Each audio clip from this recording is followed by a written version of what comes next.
Hey friends, if you wish to enable dark mode in Windows 11, then please watch this video. I will guide you through the process. Right click on the start button and select settings from the menu.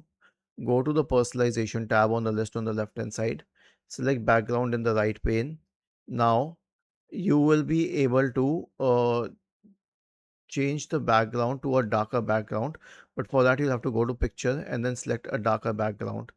So this it will take you to the dark mode. Other than this, you can go to personalization, select colors. There is an option called dark mode. Now see what happens. When you change it to the light mode, everything becomes lighter. But when you change it to the dark mode, except for the main screen, everything becomes dark. Another better way is to go to themes and then choose a dark theme here. Was this helpful? If yes, then please subscribe to the channel. If not, then let us know in the comment section of the video on how we could help you further. Thank you for watching this video and have a nice day.